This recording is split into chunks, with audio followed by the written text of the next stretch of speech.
Okay, back again. This is the packet I showed in the previous video. Gonna open it up today. Nothing else to see on there.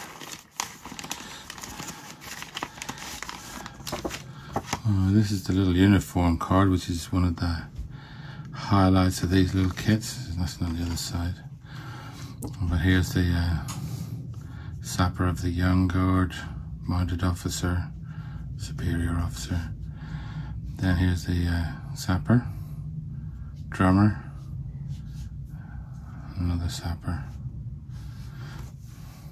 Okay, let's see what's next.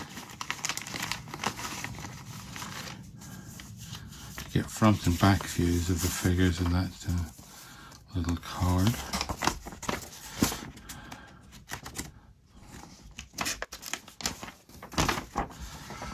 Alright, engineer of the guard. This is the drummer. I suppose this shows the disposition of parts. 1810, 1814. And then here's the alternative for the drummer of the Young Guards with the different shoulder accoutrements. And there's the mounted officer. Left view and right view. And the little saddlecloth decorations, and this is his pistol cover, holster I suppose you'd call it. Chief of the battalion, captain and lieutenant. You know, these different rank markings as physical objects in the kit. And here's the different layouts for different sort of different regiments or different parts of the Imperial Guard, as they were. This is the Middle Guard, I think. Young Guard. Old Guard would have their bear skins and so on.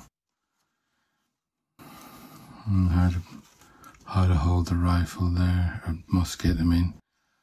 And where his other little hat, bonnet goes in there. It's in French, but there's not many words to it. All the different rank insignia, etc. If you want to paint one of those. I mean, all this stuff is really useful. If you're not making one of these kits, you can use it as a reference for any other wargaming figures or any other figure you might be looking at. And here's a little history. Engineers of the Imperial Guard, a small corps of engineers formed part of the Imperial Guard, created in 1810 for instance work about the imperial palaces and in the field for the preparation of the ground wherever the general headquarters was to be established. Sappers who composed this corps also acted as firefighters at the imperial palaces.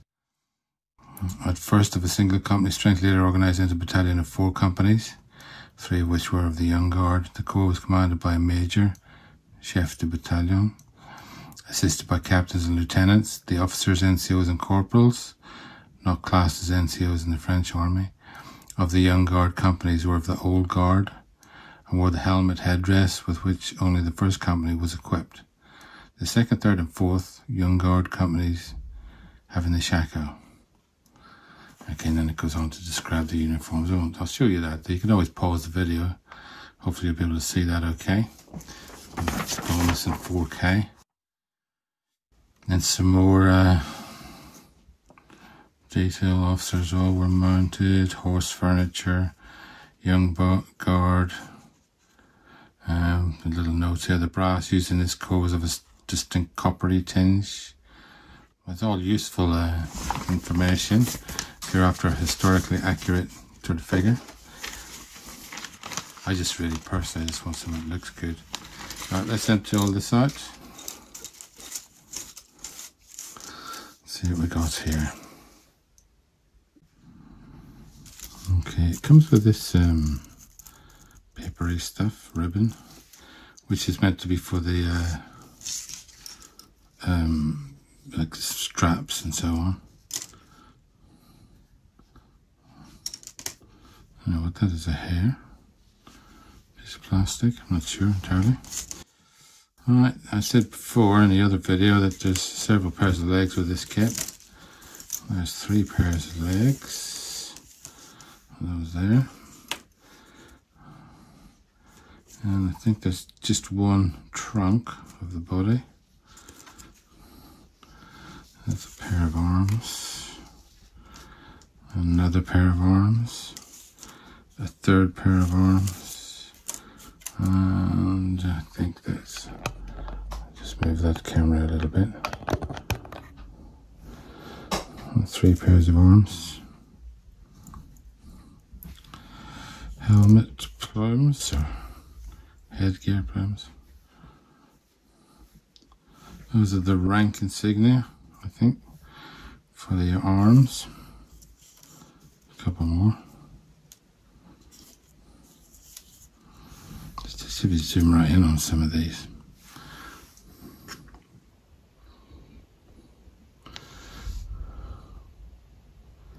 And you can see the detail. Epaulets. More rank insignia. Oops, that's... Sorry about that. I'll zoom back out again.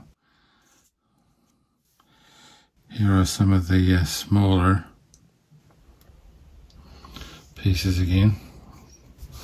If I put them there, you can see the detail. These are the little Imperial Eagles and grenades and various other things, button patches and so on.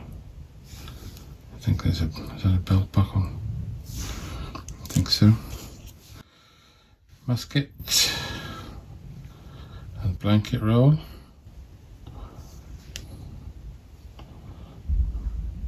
With some buckles. So you get a lot of detail on here. Potentially. I mean, these kits are very, as I said, I think this is from the 1960s, this kit. Maybe 70s, I'm not sure, but it looks pretty good. Because it's all separate components, you can fiddle about with them, add this, take away that, change the shape of it. Okay, this is backpack, bayonet, etc. And here's his coat tails. There's reasonably fine markings on there. And here's his noggin. If you can see that okay. I can never get these lights quite right. Let's try to move them around a bit. It always seems to come out a bit dark. That's what he looks like. Well, it's always important to get the face right and you get a little base to put the guy on. Right, well that's everything, that's that part of it. That's him taking out the packet. I'll just pause that there.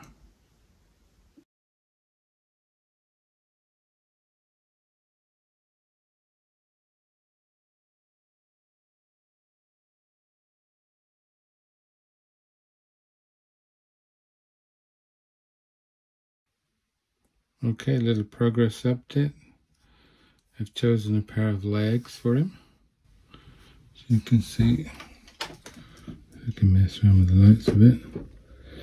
You can see there. And I've put his torso on. Lined it up as best I could. That's that part.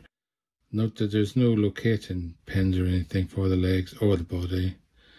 You've just got to work out where you think it's supposed to go. I've also chosen this pair of arms. I'm disappointed with the hands. Let's zoom in a bit. They're pretty crude. On a previous figure I replaced them. But what I'm going to do this time is leave them on there. And I replaced them with resin ones on the previous figure. I'm going to leave them on this time, and I'm going to try and sort of paint them up so they look reasonable, if that's possible. Bit of flesh still on there. Let's just see if I can.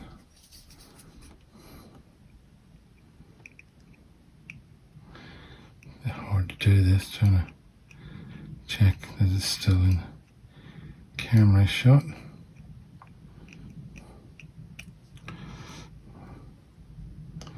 Okay, I'll have another look at that in a moment. See if it's okay. Alright, those are the two arms, and I think that's going to give me a pose which is this pose here. Just soldier standing there, arms by his sides with his musket. Okay, so that's what I've been doing, and see you next time. Okay, I've got the this guy's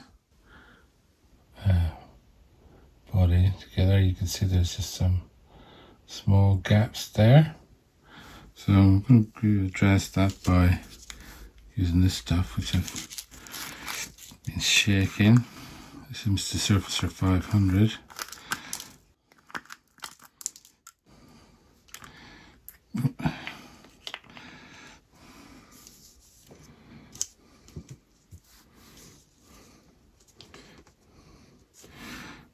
Dry pretty quick, so you see I'm using a sharpened matchstick here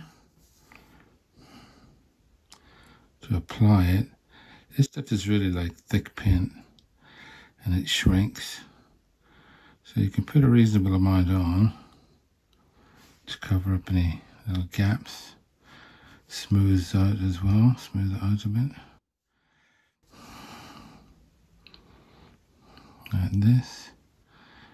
A lot of it will disappear, but it will also remove the gap.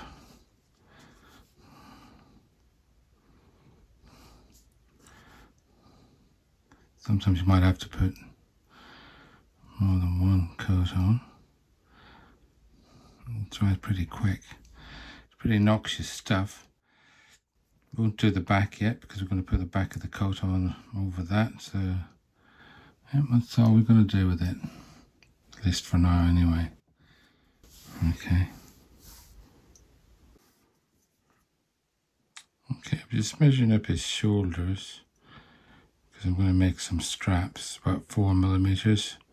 That's the maximum width of the straps, and will be less than that in reality. Only other little bit of that I just showed you was putting this Mr. Surfacer on. The reason I use the pointed matchstick was because they're disposable. You just cut the end off, get another one. Don't have to clean brushes or anything, and it doesn't make any difference to the eventual outcome. Okay, we're at the point now where we're thinking about making these straps. You don't they don't come molded with the figures, so you've got to make them. They supply this sort of linen ribbon sort of stuff. You can see it has a texture to it. I've used that before. It's sort of okay, but I don't think I'll use it this time. I could also perhaps use this stuff, 6 millimeter wide Tamiya masking tape. You can see there. Obviously you can cut that. I measured up the his shoulders and that. You got 4 millimeters, so basically cut this in half, get 2-3 millimeter wide strips, and you could stick that on. Or I could just use ordinary paper. What I'm going to try, first of all, I've never done this before, but why not, you know, give it a go. I'm going to try using this stuff and cut it into the right lengths and etc. and do that. Okay, we'll see how that goes in a minute. Okay, just one other quick thing which I meant to say but I forgot was I also have this kind of stuff for making straps out of. It's flat lead for fly tying. That's one of them. Here's another example of the same sort of stuff. Fine 1 millimeter lead strips, or alternatively this adhesive lead foil. Let's got it back and peel that off and stick it on, but I think I'll keep this and perhaps the others for for a bigger area, maybe for like say the saddlecloth for a horse or a cloak or something like that. Okay, I just thought I want to mention that because it was something I did have in mind. And over there, just there, you'll see what I'm going to go with now. We'll see how that looks in a minute. Okay, well, I tried the bigger straps, which are those two that are there, but they're a bit too big, so I've got some narrower straps. Hopefully you can see that I put one on. You can see how that goes. I'll just put this one on so you can see what I've done. I start up there at his shoulder, move that a bit backwards, like that. This is masking tape. I assume everybody's reasonably familiar with it. You can push it down into all the little creases and crevices. Avoid the buttons if you want. And that will come back to here, and you'll see that's how I've done the back of that one. So we'll cut this one at the same place. Then, a little bit awkward, I cut a piece off that. Then take that piece, put this piece coming back up.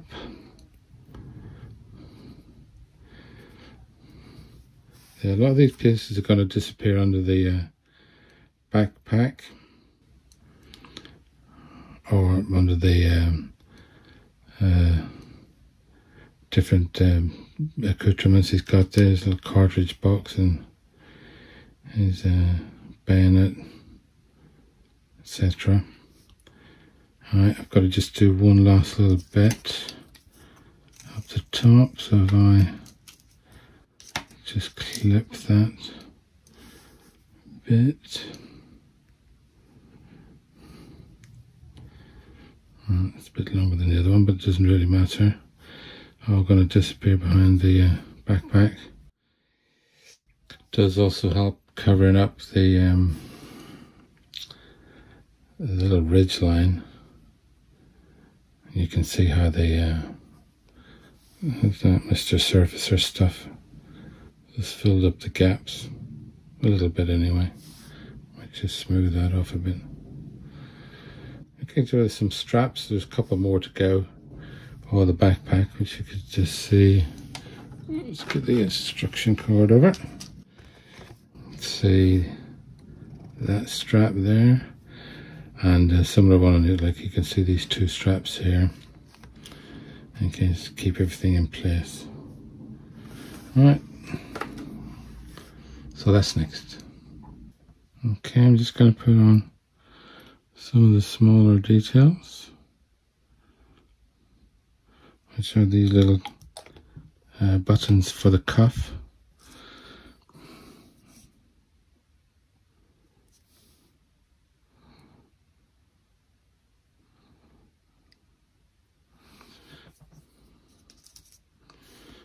Hopefully see that okay. Oops, straighten it up a bit.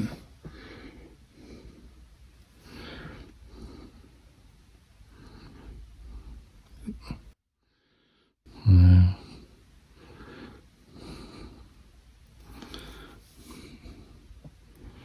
I think that'll do. And that's meant to be, let's go back to our diagram of the soldier. Just that little bit there. Okay, I'll do the other arm off camera. Well, I've put the all the straps on with the masking tape, as you can see. Now, I wonder if it'll actually work when I put some paint on it.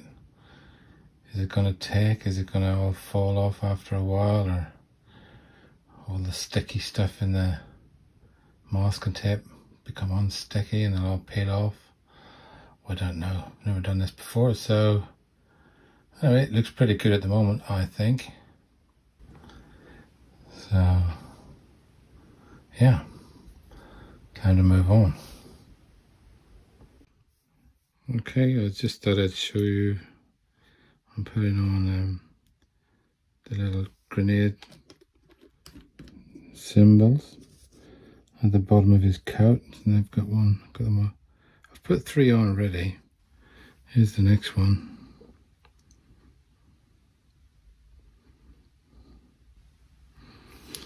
Just zoom in, see how that looks. Oh, just check it a bit. Sorry, I went out of shot there for a second. Hopefully you can see that. I'm still not convinced about my lighting setup. Right, those are some of the very much smaller pieces on this. I just noticed an inconsistency. If you look at the backpack on this guy here in the illustration, and also in the other picture, you see here he's got a strap down the middle of his backpack with a little clip holder there, whereas if I look at this backpack, which is the one that comes with the kit, you'll see it doesn't have that strap. Now I'm wondering if I should, and it doesn't have this buckle or the other little thing, I'm wondering if I should make a little strap to go over that, just to make it look correct according to the illustration. I think I might as well. Okay, that's next then. Okay, I've added a few little straps to that. Looks a bit more like the illustration. Not exactly the same because the illustration doesn't have this buckle, but okay.